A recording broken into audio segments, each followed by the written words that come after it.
Welcome back to another episode of The Third Shift, the best music show on YouTube. I'm Kenley Elliott with the best co-host ever. Yes, sir. The man, and apparently the man's dropping some heat. He sent it to me before I just sent you some unreleased, man. You gotta keep it on the low, man. I'm not gonna leak it. I'm not gonna leak it just yet. But yeah, bro. So before we jump into today's topic, which is obviously we're talking our top 5 album covers. Yep. What have you been listening to? What's been good that's coming out? So I've been listening to a lot of different things. I actually posted on the Blaze Review Instagram that there just hasn't been a lot of albums in the past like week or so, but Right. a lot of people have been dropping just music. You know what I mean? 2 singles here, a single there. So I've been all over the place, but in the midst of it, YoungBoy did drop an album. Yeah. And for those who are on, I always want to say, those who are on TikTok have at least heard 1 or 2 of his songs on TikTok, which Right. is crazy because he makes trap music. So it's like, to hear songs go viral on TikTok, it's usually like pop, it's usually R&B, like it's usually melodic songs. And Right. YoungBoy is melodic in trap music. And what's happened? His music is now blowing up. Yeah. And his album, I think it's called like Letter to Sincerely like Cantrell. Yeah. That's his son, right? I'm pretty I think sure. is that his first name? I think that might be his first name. Oh, actually, I think you're right. I had to look it up because, bro, I'll be real with you. I'm not one of these like NBA YoungBoy stans. Me neither. And I think we've talked about that, bro. But yeah, I had to go look it up, and I was like, I think that's his first name, actually. Yeah. So this is like the first album I would say like I was actually like, let me listen, let me see why there is YoungBoy stands and all of that. Right. And I have no complaints on that. I've been listening to that like all morning, and it's a solid album, man. Yeah, and I'll tell you, bro, what attracted me to listen to it, because obviously, like I said, we're not crazy big fans, but when you see hype around things on the internet, and they're in a conversation with other people and legends, you're more apt to listen to it. So I saw the other day where if this NBA YoungBoy album does go #1, he'll be the 3rd artist in music history to have a #1 album while he's in jail. And the other 2 people we mentioned were Tupac and Lil Wayne. So when you're in conversation with Tupac and Lil Wayne, I'm like, yeah, I gotta peep this album to see. Big time. That is so Crazy. big time. Yeah. So when I saw that, I said, man, just think, bro, all the great artists, great rappers ever, and NBA YoungBoy is in that conversation. He's gonna be. I'm like, that's crazy to think, but. But I will say I hate that. He actually says it a couple times in his songs of like he just makes bad decisions and he just doesn't understand why. And I think we had this conversation a while back on here, just saying like being a product of your environment. And it's the people around you, it's how you grew up, you know what I mean? It's a lot that leads up to these bad decisions. So I feel for him, man. I hope this is that we hear of his legal troubles once all of this stuff blows over. But to get this many cells and sitting in a prison cell, that's tough, man. It's crazy.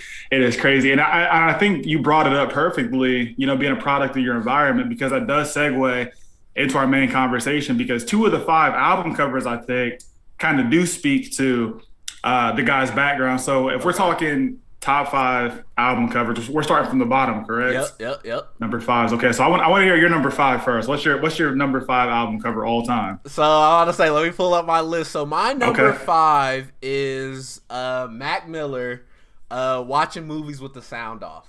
It's that one cover. It's that one cover where he's literally like, I think he's naked, honestly. Yeah. Sitting at like a desk. There's an apple, random flowers. There's like something hanging in the corner. And I just feel like that album cover fit that album. Like that album was random. It was, like you said, I mean, he's naked in the cover. That album was very transparent, saying how he felt about things. And that was just one of those covers where like, if you're scrolling, you're like, what is this? The hell is this? Yeah. And that was that's in my like, you know what I mean, top album. So that's what I'm starting off with, man. Ooh, that's a good one. So number 5 for me, actually, I went with Summertime '06 by Vince Staples. Yeah. And it's funny because I actually had to do a little bit of like reading about this cover. So the cover is actually based on another album cover by a band called Unknown Pleasures. Okay. And apparently they're like a post-punk band. The album's called Unknown Pleasures, but the band is called Joy Division. And I guess apparently it's a group Vince Staples listened to when he was growing up. Wow. But I've just always thought it was funny how it's called Summertime '06. So you feel like, oh, there's all these like summer feely songs on here, whatever, but the cover's dark. Yeah. And I think when you listen to some of the material that's on there and you hear about Vince Staples and, you know, the things he saw growing up and everything, it's not really like a bright, summery type album. So right. I've always just been kind of like infatuated with, you know, it's such a simple cover. It is. But there's so much to it, I feel like. Yeah. Yeah. No, when I see that cover, I think of like a band or something. Like you would see that like on like a wall, you know what I mean? Yeah. Promoting like a band in town or something like that. So that's sweet. That's sweet. Yeah. Man. Yeah. When I did more research on it, I was like, oh, this cover is not actually as simple as you think. So, yeah. For sure. So number 4 is what are you going with for number 4? Number 4, I knew one of us were gonna bring this artist up, so I'm gonna be the first to bring up Kanye. Okay. Kanye, Graduation, man. That album cover, that was one of the last albums I actually purchased, like CDs. Oh, yeah. That was like the last CD I like vividly remember, like going to the store with my mom, like I want that, like let me get it. You remember like back then, like it opened up, you had like the like a track list, and it came with like posters and all that. Oh my god! And that one had like a whole art style for it, like the poster that came with it, all of that. And he even had like a music, like an animated music video with that like bear that was used on the cover. Was it Good Morning? The Good Morning video? Good Morning video. Yeah. So like that everything about that was lit, and that cover was actually made by a Japanese artist. His name was Takashi Murakami. Yeah. Yep. And he basically was like the whole art style for that, man. Did you hear the story about how he came up with that cover design? No. So apparently, like right before sometime he made that album, his mom had got him a bear, and I guess this Japanese artist Kanye had a bunch of his stuff. Okay. Takashi Murakami. So his mom had got him this bear, and Kanye was like, "Well, this isn't like Takashi Murakami, whatever." So I guess he like didn't pay the bear much attention. Okay. Well, when his mom passed, he went to find the bear, and I guess he told Takashi Murakami like, you know, I want this like style for the cover. So and he said he put the Takashi Murakami bear his mom gave him on top of like all of his stuff. So it's a deep, bro. And I heard that, I was like, this is actually deep. Yeah, that's deep. But yeah, that cover has always stuck out to me as like something that will live on well past, you know, I mean, just the songs that was on it, just because it was just different. And when you have a Japanese artist make a hip hop album cover, it's crazy, yeah. It's facts. I'm actually gonna go ahead and give you a spoiler. That's my number 1. Oh, okay. Yeah, okay. That was my number 1 actually. Hey. Yeah, that's my number 1. So I'll just go ahead and say it. Yeah. And for those reasons exactly. I like the fact how I felt like that album really too kind of bridged the crossover between like the gangster hip hop rap that you had with like 50 Cent and all those guys, to kind of like the more poppy, because Kanye was kind of felt like a pop star to me, like he was in that, So I kind of feel like that album was a bridge, and then that album I feel like too, it kind of capped off the whole like school theme for like his music type. So Graduation was always my favorite album cover. Okay, yeah, for sure. I'll go through my number 4 real quick. So number 4 for me, I have Machiavelli by Tupac actually. Okay. And I don't know if a lot of people ever noticed, but if you look like above the cross he's on, and I think to the right-hand side, there's actually cities that are on. And I guess these are all cities that have super high populations, like African-American people. They're cities where I guess they were significant to, you know, his upbringing, things like that. And then the fact that he's on the cross by himself. Yeah. I think it kind of, they said, speaks to like, you know, him feeling like he was by himself. He was alone after all the shit that had happened to him. So yeah, Machiavelli was always one of my favorite album covers for sure. Okay. Dang. That's deep, man. That's real deep, because my dad is somebody who always spoke of Tupac. Like he always said like he wasn't Tupac's biggest fan, but he always said what Tupac was doing in hip hop and rap music was something that black people have never, ever, ever thought they would see. Yeah. How outspoken he was, how artistic he was, how smart he was, like all of these things he had to be to reach where he reached at. So I think, like you said, like being on the cross by himself, feeling like he's alone and whatever journey it was, And hey, I think that does speak volumes for that cover for sure, bro. It's actually funny too. I was watching the little snippets of a Muhammad Ali documentary the other day, and Ali was talking. People were saying how much everybody hated him when he was at his prime, but now we look back at Ali and we're like, this dude was actually like somewhat of a hero, and I kind of always felt that about Tupac too. So yeah, dang, that's a good one. That's a good one. It's crazy. I like that one. So we're going number threes. Yeah, we're moving into our top threes now, man. And my top threes, I had to come hard on albums that I really liked, as well as the covers for it. Yeah. So my third is To Pimp a Butterfly. Where it's all the South Compton gang members thugging outside of the White House. And Hood Politics is one of my favorite songs on that album. So I love Hood Politics. For sure.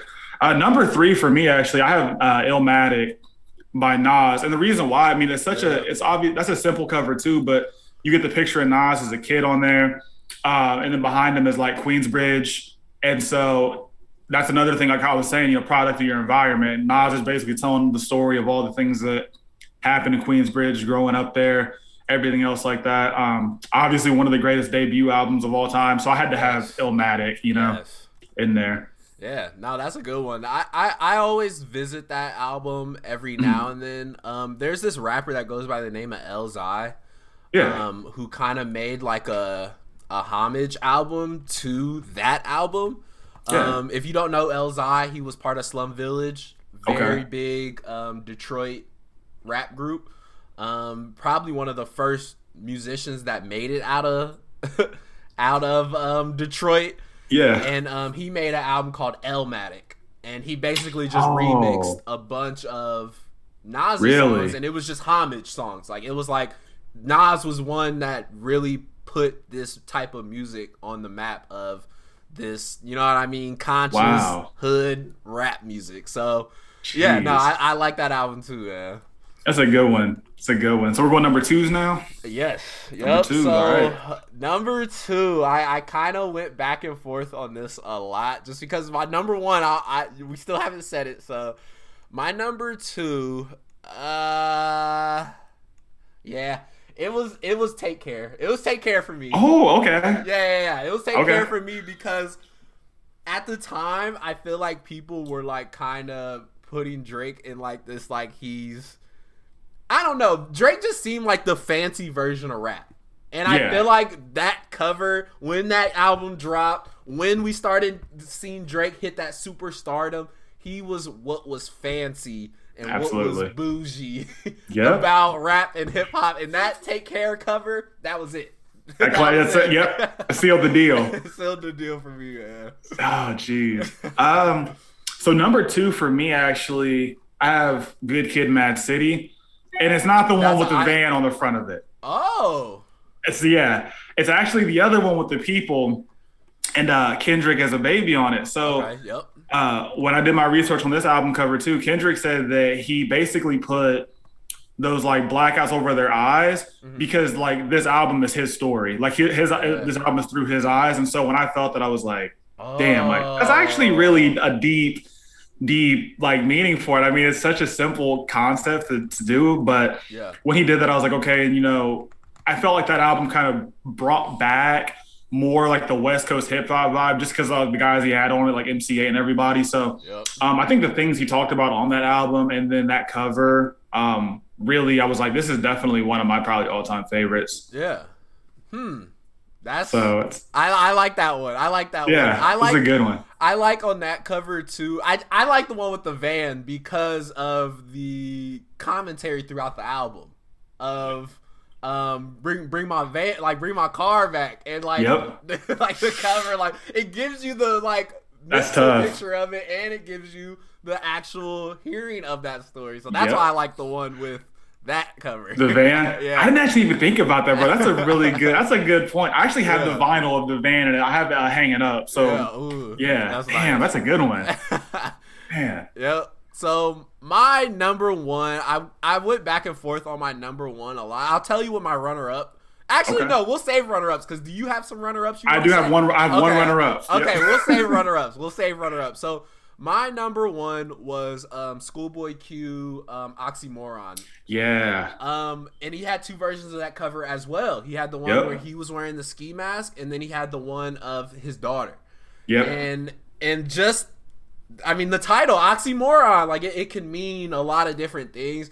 Right. And I feel like Schoolboy Q is a great example of someone who realized the hood life, all that stuff is not worth it. Like the gang banging life is not worth it. Like, nope. And then the fact that he introduces his daughter throughout a lot of his music then and now. Like his daughter still be hopping on a track randomly saying some bull, but like it just shows like him having his daughter, him actually making money. Like I just feel like that album was like, all right, let me go ahead and put that message out there. And I feel like that Oxymoron cover was always like, ooh, it sets the tone for the project for me. And that was one of my like favorite projects out of TDE for a while. Yeah. That's a good one. Actually, I have the vinyl of that one too, and that was one of the ones I had as a decoration for a while. Yeah, as soon as I saw that one, I said I'm buying this on the spot. But Oxymoron, bro, that is a slept on album. People do not realize how good that was a good album. That was an album that really like I think solidified his fan base. Yeah, because like we was talking about YoungBoy, how you there's a project or there's a song that really gets people like, Schoolboy Q's my guy. You know what I mean? Yeah. I feel like Oxymoron was that project for a lot of Schoolboy fans. Absolutely. So runners up. You do how many? You have what? How many do you have? I only have one. I have two. Two. Okay. Bet. So you go with yours. Since you brought up the runners up.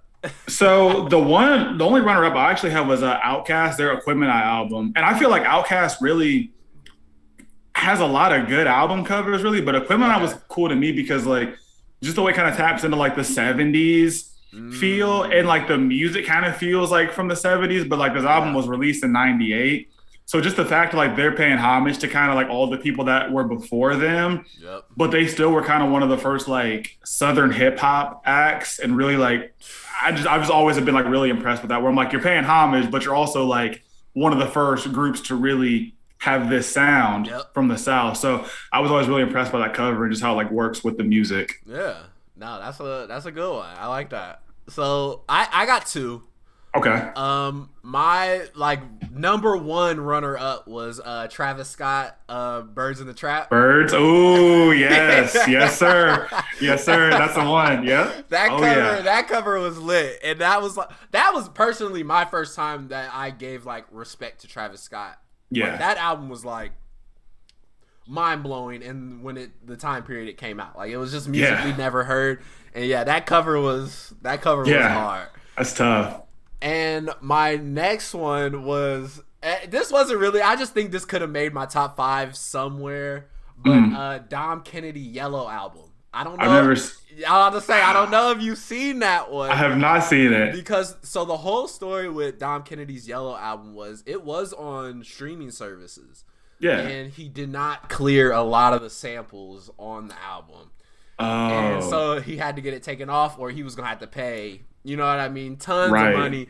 But the thing was though, he did his own distribution. This is what made the album crazy to me, was because he got his own albums printed. He got them shipped to Walmart, and Best Buy both bought his albums all by himself. He did it all by himself, got it into their distribution. Wow. Yeah, it was real big time. And my dad actually got it, like the actual CD out of Best Buy. Yeah. And like I always looked at that cover like, this looks like a mixtape. Like the way it looked, the way it felt, it just looked like a mixtape. But that amount of effort that he put into all of that, like that's what made Dom Kennedy. Yeah. And that cover is sweet because on it he has the Alpina BMW on there. Okay. And he has a song on there basically telling his dad like, I'll have a car that you'll love riding in one day. And that was just like, it was just love and like that whole project was love, and like that cover was sweet. So if you have a chance, I gotta go check that one out. Go ahead and check it out, man. Hey, you know what? Just before the sake of making things even before we get off here, I'm gonna go ahead and throw Flower Boy on there as one of my other favorite covers. That's gonna be my second runner up. Yeah, Flower Boy, I was always impressed by that. I mean, I felt like Tyler really I think Tyler really became a good artist like Cherry Bomb. I liked everything prior to that. Yeah. But Flower Boy, I think some of the songs he was in there, some of the stuff, it's like really deep. And I'm like, this cover is just so like simple. It's just you with a bunch of bees. So yeah, Flower Boy was always one of my favorite covers for sure. Yeah. No, that was a good one. That was a good one. For sure. So hey man, I definitely want to hear everybody else's album covers they liked or that we did not mention. Like I said, these are our top 5s. Yeah. So, you know what I mean? Definitely would love to hear what everybody else's at least cover that comes to mind first when you think of a great album cover. You know what I mean? So, outside of that, man, that's it for me. Anything else from you, man? That's it for me, man. Like we always say, the cover makes like a big part of the project. The cover is definitely a big part of it. I hate that Kanye did not give us a cover because it's funny because Kanye has gave us a lot of good covers. Him and Drake both were slacking, man. It's just like, Jesus Christ. Drake has gave us a lot of good covers too, so it's like, I don't know. Baby Keem might have the cover of the year. Yes, I've said that to a couple people that Baby Keem's cover was kind of one that is a eye catcher. You know, before a lot of stuff. West Side Guns might be up West there, Side Guns too, yeah. So, hey. A lot of good ones. We'll be on the lookout. We'll add that to the discussion at the end when we discuss Album of the Year. Absolutely, we'll do that. For sure. Well, all right, everybody. This is, I don't even know. We do this religiously, and it's still the best. Man. So, I don't even know, man. Like I said, we do this. We're the best out here. So, this is another episode of The Third Shift. Like I said, leave us... subscribe to our page, follow us on YouTube, Twitter, everywhere else. Instagram, we're all over the place at this point. TikTok. We are. We're just taking over your platform. So exactly. We will see you guys on the next episode of The Third Shift. Yep, we out, man.